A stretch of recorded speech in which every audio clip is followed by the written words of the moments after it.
High, good morning. কেমন আছো সবাই? তো চলো আজকে আবার what it in a day নিয়ে হাজির হচ্ছি। তো অ্যাজ ইউজুয়াল সকালবেলা খেয়ে নিলাম হরলিক্স আর দুটো বিস্কিট।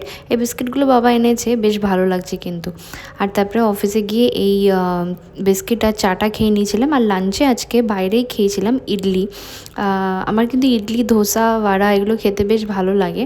যেহেতু আমি একটু পুনেতে থাকতাম, তো এসব আমার খাওয়া চলতো।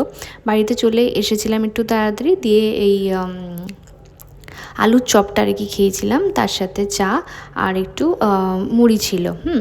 এটা খেয়ে নিলাম। আর আজকে ডিনারে একদম সিম্পলি খাবার দাবার ছিল, মানে ডাল সেদ্ধ ছিল, আলু সেদ্ধ একসাথে অ্যাকচুয়ালি মাখা ছিল। এর মধ্যে এটা হচ্ছে গিয়ে চিংড়ি মাছ দিয়ে লাউ, আর আর হচ্ছে মাছের ঝোল ছিল, আর সাথে একটা পেঁয়াজ, কাঁচা পেঁয়াজ ছিল। তো এরকমভাবে আমার আজকের দিনের খাওয়া দাওয়া শেষ হলো, আর আমার দিনটাও আজকে শেষ হলো। তো চলো বাই, আবার দেখা হবে নতুন একটা মিনি ব্লগের সাথে। ততক্ষণের জন্য আমাকে সাবস্ক্রাইব করে দিও। যদি আমার ব্লগস ভালো লেগে থাকে তো অবশ্যই করে লাইক আর কমেন্ট করো। তো চলো বাই, আবার দেখা হচ্ছে।